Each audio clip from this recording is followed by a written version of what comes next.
नमस्कार, 20 मिनट 20 खबर में आपका स्वागत है। इस बुलेटिन में हम आपको प्रदेश के अलग अलग हिस्सों की खबर दिखाएंगे। तो चलिए शुरू करते हैं 20 मिनट में 20 खबरों का सिलसिला।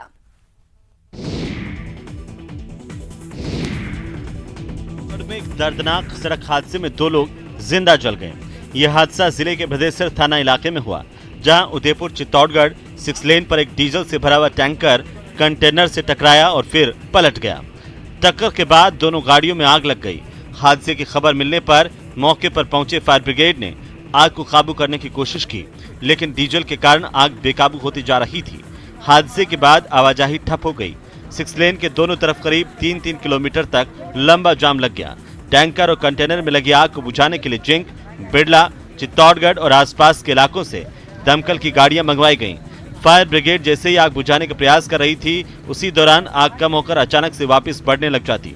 इसकी वजह से फायर ब्रिगेड को कड़ी मशक्कत का सामना करना पड़ा। करीब 5 घंटे की कड़ी मशक्कत के बाद आग पर काबू पाया जा सका, लेकिन तब तक दोनों गाड़ियां जलकर पूरी तरह से राख हो चुकी थी।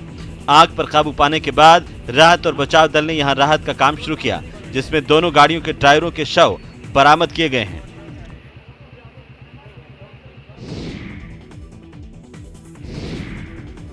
उदयपुर जिले के खेरवाड़ा कस्बे में एक परिवार पर दबंगों के कहर का वीडियो सामने आया है। हमले के दौरान इन दबंग गुंडों ने एक गर्भवती महिला को भी नहीं बख्शा, उसके साथ भी बुरी तरह से मारपीट की गई। दबंगों के इस कहर की वजह बना एक प्रेम विवाह। दरअसल दीपिका भोई नाम की युवती ने कुछ समय पहले ही प्रेम विवाह किया था। ये विवाह कानूनी रूप से जायज था, लेकिन समाज के ठेकेदारों ने इसे मानने से इनकार कर दिया। इसी के चलते दीपिका के ससुराल और पीहर पक्ष को समाज से बाहर करने का तुगलकी फरमान सुना दिया गया। होली वाले दिन ढूंढोत्सव के दौरान इन दबंगों ने परिवार पर हमला बोल दिया और परिवार के सदस्यों के साथ जमकर मारपीट की। इसे लेकर पीड़ित परिवार ने खेरवाड़ा थाने में मुकदमा दर्ज करवाया, लेकिन पुलिस पर दबाव बनाने के लिए आरोपियों की ओर से थाने का घेराव किया गया।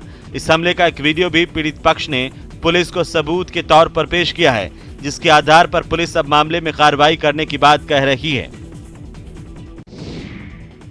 करौली में 2 पक्षों में तारबंदी को लेकर खूनी जंग हुई, जिसमें 10 से ज्यादा लोग घायल हो गए। ये मामला सपोटरा तहसील का है। बताया जा रहा है कि दोनों पक्षों में लंबे समय से रंजिश चली आ रही है। दोनों पक्षों ने एक दूसरे के खिलाफ केस दर्ज करवाया है। पहले पक्ष के मुताबिक रात को करीब 10 बजे कैलाश खेत की रखवाली करने खेत पर जा रहा था। इस दौरान उसके ऊपर कई लोगों ने अचानक हमला कर दिया। कैलाश की आवाज सुनकर परिजन मौके पर पहुंचे तो उनसे भी मारपीट की गई। हमले में 4 लोग घायल हुए हैं। वहीं दूसरे पक्ष का यह आरोप है कि उन्हें फोन पर किसी ने खबर दी कि खेत की तारबंदी काट दी गई है, जिसके कारण कई जानवर खेत में घुस गए हैं। जब वो खेत पर पहुंचे तो कई लोगों ने लाठी डंडों से उन पर हमला किया। इस दौरान फायरिंग भी की गई, जिसमें 6 लोग घायल हुए हैं। बाड़मेर जिले के सदर थाना क्षेत्र के रावतसर गांव में एक नाबालिग युवती के साथ दुष्कर्म कर अश्लील फोटो और वीडियो बनाकर वायरल करने की धमकी दी गई, जिसके बाद नाबालिग ने आहत होकर टांके में कूदकर आत्महत्या कर ली। बताया जा रहा है कि युवक शिव कुमार लापला निवासी है और 2 बच्चों का पिता है। पुलिस के मुताबिक रावतसर के प्रेम सागर के रहने वाले एक शख्स ने आरोप लगाया है कि आरोपी शिव कुमार ने उसकी नाबालिग बेटी से न सिर्फ दुष्कर्म किया, बल्कि अश्लील फोटो खींचे और वीडियो भी बना लिए। आरोपी लगातार नाबालिग को अश्लील फोटो और वीडियो वायरल करने की धमकी देकर उससे संबंध बनाने का दबाव बनाता था, जिससे परेशान नाबालिग ने टांके में कूदकर आत्महत्या कर ली। पुलिस ने आत्महत्या के लिए प्रेरित करने, दुष्कर्म करने, आईटी एक्ट के तहत मामला दर्ज कर जांच शुरू कर दी है। सदर थाना क्षेत्र बाड़मेर में एक किशोरी द्वारा गत रात्रि में प्रताड़ना से प्रभावित होकर और उसके साथ दुष्कर्म के आरोपों से प्रताड़ित होकर दुष्कर्म की घटना से प्रताड़ित होकर सुसाइड करने का मामला रिपोर्ट हुआ है पिता की तरफ से। इस संबंध में नियमानुसार प्रकरण अभी पंजीबद्ध करके और अग्रिम कार्रवाई मेडिकल बोर्ड से पोस्टमार्टम वगैरह करवाया जा रहा है। मामले का अनुसंधान किया जाएगा और शीघ्र ही अग्रिम कार्रवाई की जाएगी। राजधानी जयपुर के शिवदासपुरा इलाके में उस समय सनसनी फैल गई जब एक युवक का शव गोनेर रोड पर ढाणी विमलपुरा में एक नाले के पास सड़क पर मिला। शव मिलने की खबर पाते ही बड़ी संख्या में लोग जमा हो गए और इस घटना पर रोष जताया। आशंका जताई जा रही है कि युवक की पीट कर हत्या की गई है। मृतक की पहचान पाली में झाजना के रहने वाले 35 वर्षीय भैरूराम देवासी के रूप में हुई, जो पिछले कई सालों से जयपुर में परिवार के साथ रह रहा था। जानकारी के मुताबिक वो गोनेर रोड पर लकड़ी के आइटम बनाने वाली फैक्ट्री में लेबर कॉन्ट्रैक्टर था। रविवार को भैरूराम का शव फैक्ट्री के पास ही गोदाम के पास मजदूरों के रहने के लिए बना रखी कोठरी में मिला। परिजनों का आरोप है कि शनिवार देर रात को फैक्ट्री के कुछ मजदूरों से झगड़ा होने पर रंजिश में भैरूराम की पीट कर हत्या कर दी गई। फिलहाल पुलिस इस मामले की गुत्थी सुलझाने में जुटी हुई है।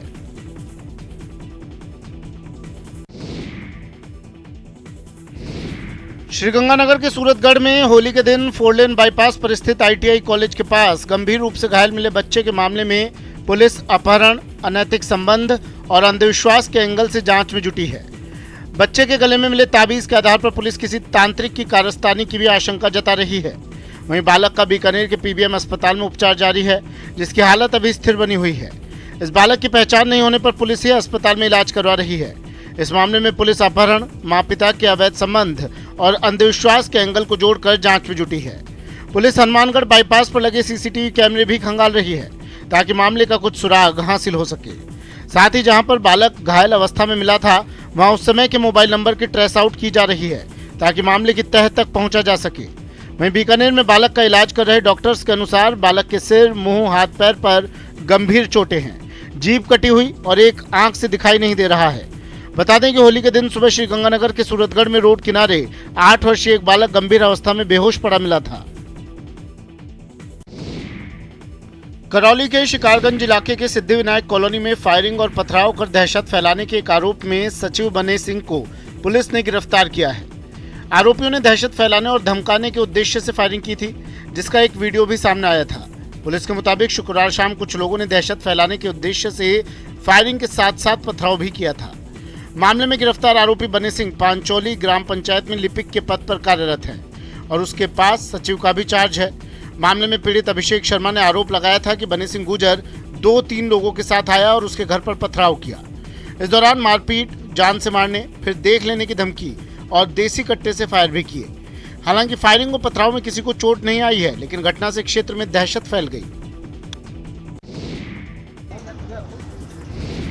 बेकाबू रफ्तार ने 2 परिवारों के चिराग बुझा दिए। जी हां, बीकानेर के देशनोक में सड़क हादसे में 2 दोस्तों की मौत हो गई, जबकि 5 घायल हो गए। जानकारी के मुताबिक बोलेरो गाड़ी में सवार 5 दोस्त देशनोक से बीकानेर की ओर आ रहे थे। वहीं सब्जी से भरा ट्रक बीकानेर से देशनोक की ओर जा रहा था। देशनोक से ठीक पहले एक केमिकल फैक्ट्री के पास बोलेरो और कंटेनर की आमने सामने की भिड़ंत हो गई। टक्कर इतनी जबरदस्त थी कि दूर तक आवाज सुनाई दी। दोनों गाड़ियों के आगे के हिस्से चकनाचूर हो गए। हादसे में बोलेरो में सवार बीकानेर के सुभाषपुरा निवासी सूर्य प्रताप सिंह और भुट्टो का चौराहा निवासी मांगू सिंह की मौके पर ही मौत हो गई। वहीं ट्रक चालक और खलासी सहित मृतक युवकों के 3 दोस्त घायल हो गए। बाद में क्रेन की सहायता से दोनों गाड़ियों को अलग किया गया। देशनोक से आ रहे थे बीकानेर के लिए माता के दर्शन करके बोलेरो में, जिसमें 5 आदमी सवार थे। उसमें 2 की तो मौके पर डेथ हो गई। डेथ होने में सूर्य प्रताप सिंह और मांगू सिंह उनकी मौके पर मौत होगी, बाकी 3 इंजर्ड। चित्तौड़गढ़ जिले की राजनीति लगातार गर्माती जा रही है। एक के बाद एक ऑडियो बम फूटने से माहौल लगातार गरमाया हुआ है। पहले बेगू के विधायक राजेंद्र सिंह बिधूड़ी का एक कथित ऑडियो वायरल मामले में कोर्ट ने 23 मार्च की सुनवाई की तारीख तय की है। वहीं अब एक नया ऑडियो वायरल हुआ है। कहा जा रहा है कि ऑडियो भैंसरोडगढ़ के तत्कालीन SHO संजय गुजर का है।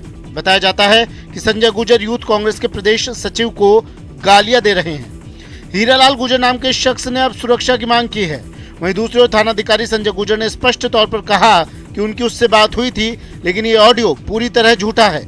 जब मैं जोगने माता दर्शन करने के लिए गया 2 बजे के और 3 बजे के बीच में मैं जोगने माता ही था, तब संजय गुजर का व्हाट्सएप कॉल आता है और अन्य 2 और नंबर है, उनसे भी फ़ोन आते हैं। मुझे पैसों की डिमांड भी करता है कि भाई पैसे दे, फिर भी मैंने मना कर दिया। तो पैसे देने के लिए मुझे कहा गया कि तुझे झूठे मुकदमे में फंसा दूंगा। तो मैंने हीरालाल जी को फ़ोन किया। मैंने कहा भाई वो विधायक साहब के जो पैसे हैं, जो फार्म पे मिट्टी डली, वो पे क्यों नहीं कर रहे आप? तो अननोन बन करके वो रिकॉर्ड उन्होंने फिर फ़ोन को काट दिया। वो रिकॉर्डिंग भी मेरे पास है। अब उसको ये जोड़ तोड़ के किस तरह से पेश कर रहा है, वो तो सच्चाई सामने आ ही जाएगी। कोटा में बिजली कंपनी KEDL ने एक उपभोक्ता का BP उस वक्त बढ़ा दिया जब उसके घर करीब 1 करोड़ रुपए का बिल भेज दिया। बिजली का बिल देखकर उपभोक्ता महेंद्र कुमार शॉक्ड हो गए। उन्होंने बिजली कंपनी के हेल्पलाइन नंबर पर भी कॉल किया, लेकिन वहां से भी उन्हें इतना ही बिल बताया गया। हरिओम नगर की कच्ची बस्ती में रहने वाले महेंद्र कुमार सुमन एक सड़क हादसे के कारण पिछले 10 साल से पहले ही बेड रेस्ट पर चल रहे हैं और अचानक उन्हें बिजली कंपनी ने 99,45,318 रुपए का बिल थमा दिया। यही नहीं, यदि बिजली का बिल आगामी 23 मार्च तक जमा नहीं करवाया जाता है तो महेंद्र कुमार सुमन को 1,85,994 रुपए का भुगतान करना होगा। जब ये बात घर परिवार और पड़ोसियों को पता चली तो वो भी बिजली का बिल देखकर दंग रह गए। वैसे तो महेंद्र कुमार सुमन का करीब 18,000 रुपए का बिजली का बिल बकाया चल रहा है, लेकिन अचानक उन्हें 99 लाख रुपए से ज्यादा का बिल बिजली कंपनी KEDL से मिला तो उनके होश उड़ गए। हालांकि जब पूरा मामला अब सुर्खियों में आया है तो बिजली कंपनी KEDL ने भी अपनी गलती मानकर सुधार कर लिया, लेकिन बड़ा सवाल कि आखिर इस तरह के कितने उपभोक्ताओं के साथ पहले भी हुआ होगा। हाड़ौती की जीवनदायिनी कहे जाने वाली चंबल की नहरें अब लाशें उगलने लगी हैं। चंबल नदी में गिरने से हुई मौत के डरावने आंकड़े सामने आने के बाद अब न सिर्फ पुलिस अलर्ट हो गई है, बल्कि प्रशासन भी 450 से अधिक करोड़ रुपए के बजट से नदी और नहरों को दुरुस्त करने की बात कर रहा है। कोटा में सिर्फ 2 दिन में 6 लोगों की चंबल की नहरों में डूबने से मौत होने के बाद अब नहरों की सुरक्षा व्यवस्था पर भी कई बड़े सवाल खड़े हो रहे हैं। आंकड़ों पर नजर डालें तो कोटा और आसपास के इलाकों में नहरों में डूबने से हर साल 60 से अधिक लोग मौत के मुंह में चले जाते हैं। कई जगह टूटी नहरें और सड़क हादसे मौत के कारण बन रहे हैं, तो कई जगह लोगों की लापरवाही और सुसाइड भी मौतों का आंकड़ा बढ़ा रहा है। हालांकि गोताखोरों के पास स्कूबा डाइविंग तक के पूरे संसाधन मौजूद हैं और डूबने की सूचना के साथ ही निगम के गोताखोर तुरंत संसाधनों के साथ मौके पर पहुंचकर रेस्क्यू का काम शुरू कर देते हैं और कई लोगों की जानें भी बचाई गई हैं। बावजूद इसके मौतों का आंकड़ा चिंता बढ़ाने वाला है। चूरू जिले के सालासर में राम दरबार की मूर्तियों वाले प्रवेश द्वार को JCB से तुड़वाने का वीडियो अब सोशल मीडिया पर तेजी से वायरल हो रहा है। वीडियो वायरल होने के बाद बीजेपी और हिंदू संगठन इसे लेकर लगातार आक्रामक हैं। मामले को लेकर विधानसभा उपनेता प्रतिपक्ष और चूरू विधायक राजेंद्र राठौड़ ने इस संबंध में आंदोलन करने और मामले को राजस्थान विधानसभा में उठाने की चेतावनी दी है। दरअसल सालासर सुजानगढ़ पर 4 लेन बनाने के लिए रोड को चौड़ा किया जाना है। इसी को लेकर PWD के ठेकेदार ने गेट को 15 मार्च मंगलवार की रात JCB के जरिए गिराया था। इस मामले में स्थानीय प्रशासन पहले ही माफी मांग चुका है, लेकिन अब ये मामला राजनीतिक रूप लेता जा रहा है। सालासर के तीर्थ स्थल को जोड़ने वाले मुख्य मार्ग पर बने हुए गेट, जिस पर भगवान राम के दरबार की मूर्तियां बड़े भव्य और सुंदर तरीके से बनी हुई थी, बरसों से उस गेट को हम देखते थे। अचानक PWD के अधिकारियों ने बिना मूर्ति हटाए, जिस बेरहमी से उनको तोड़ा गया है, बिना नोटिस तोड़ा गया है, हमारी धार्मिक आस्थाओं पर हमला किया गया है। दौसा में एक बंदर की जान सांसत में आ गई। तस्वीरें जिले के बहरावंडा गांव से आई हैं। यहां पर बंदर के एक बच्चे ने खाने की चाह में एक स्टील के लोटे में मुंह डाल दिया। बस फिर क्या था, नन्हे बंदर का मुंह बुरी तरह से इस स्टील के लोटे में फंस गया और वो झटपटाने लगा। अपने बच्चे को आफत में देख मां मदद के लिए दौड़ी चली आई। लोटा निकालने की काफी कोशिश की, लेकिन लोटा नहीं निकल पाया और अपने बच्चे को लेकर इधर उधर दौड़ती रही। बंदर का बच्चा मुसीबत में है। इसकी सूचना मिलने पर वन विभाग की टीम मौके पर पहुंची। ग्रामीणों के सहयोग से नन्हे बंदर को किसी तरह पकड़ा और फिर ग्रामीणों की मदद से लोटा काट कर निकाला गया। बंदर के बच्चे को वेल्डिंग की दुकान में ले जाया गया, जहां गले में फंसे लोटे को औजारों से काटा गया और बंदर को बिन बुलाई मुसीबत से छुटकारा मिला। लेकिन इस दौरान छोटे बंदर की हालत खराब हो गई। लोटा हटाते ही उसे खाना और पानी पिलाया गया, तब जाकर बंदर की जान में जान आई। लेकिन इस दौरान बंदर की मां ने उसे 1 मिनट के लिए भी अकेला नहीं छोड़ा। राजसमंद में मशहूर गणगौर महोत्सव और मेला आगामी 2 अप्रैल से आयोजित किया जाएगा। राजसमंद नगर परिषद की ओर से आयोजित ये मेला 5 दिनों तक चलेगा। इसे लेकर 24 सदस्यों की कमेटी का गठन किया गया है। मेला और महोत्सव आयोजन की विभिन्न व्यवस्थाएं इस कमेटी के माध्यम से की जाएंगी। कोरोना वायरस महामारी के चलते राज्य सरकार की ओर से जारी गाइडलाइन के कारण गणगौर महोत्सव और मेले का आयोजन पिछले 2 सालों से नहीं हो पा रहा था। इस बार कोरोना वायरस का प्रकोप काफी हद तक कम होने से पूरे राज्य में प्रसिद्ध गणगौर महोत्सव का 2 साल बाद फिर से आगाज हो रहा है। इस बार मेले में कोई कसर नहीं रह जाए, इसीलिए सभी तैयारियां अच्छे से की जा रही हैं। वहीं इस मेले को लेकर लोगों में काफी उत्साह है। धुलंडी के अगले दिन करौली के मेला मैदान पर आयोजित नाल दंगल प्रतियोगिता में राजस्थान सहित कई प्रदेशों के पहलवानों ने खूब दमखम दिखाया। पहलवानों ने जीत की खातिर नाल उठाकर अपने बाजुओं की ताकत दिखाई। 12 गांव गुजर करौली की ओर से आयोजित नाल दंगल में उत्तर प्रदेश, हरियाणा, दिल्ली, राजस्थान, मध्य प्रदेश के अनेक पहलवानों ने अलग अलग वजन की नाल उठाई। आयोजन समिति के सदस्य अमर सिंह गुजर ने बताया कि इस नाल दंगल प्रतियोगिता में 9 शेरखां वाली 60 किलो की नाल को 48 पहलवानों ने उठाया। वहीं भजन वाली 75 किलो की नाल को 12 पहलवानों ने, जबकि बबलू जाखेर की 105 किलो की नाल को सोनू पहलवान आनंदगढ़ और लाला पहलवान बाढ़ वाले ने उठाया। विजेता पहलवानों को समिति की ओर से पुरस्कृत किया गया। इस मौके पर बॉक्सर दिलीप गुजर का भी गुजर समाज की ओर से सम्मान किया गया। दंगल देखने के लिए मेला मैदान पर बड़ी संख्या में लोग मौजूद रहे।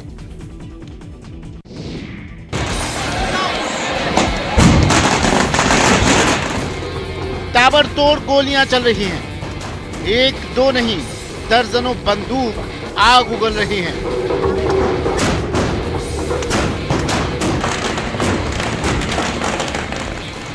तोप से गोले दागे जा रहे हैं। क्या बच्चे, क्या बड़े और क्या बुजुर्ग, हर कोई हथियार थामे हैं। जमकर पटाखे फूट रहे हैं। जिस गली से होली पर ये टोली निकल रही है, देखने वालों का सैलाब उमड़ रहा है। ये जो पर्व है पिछले 450 साल से चल रहा है, उसी पर्व को देखने आए हम लोग। हमें खुशी होती है कि हमारे समाज के लोगों ने उस समय कुछ अच्छा काम किया था। तो पुराने टाइम से चल रहा है ये, और हमारे यहाँ वीर पहले के टाइम में मुगलों पे विजय प्राप्त करने का जश्न मनाया जाता है। होली पर गुलाल की जगह बारूद वाली ये रवायत सदियों से चली आ रही है। ये परंपरा 450 सालों से चली आ रही है।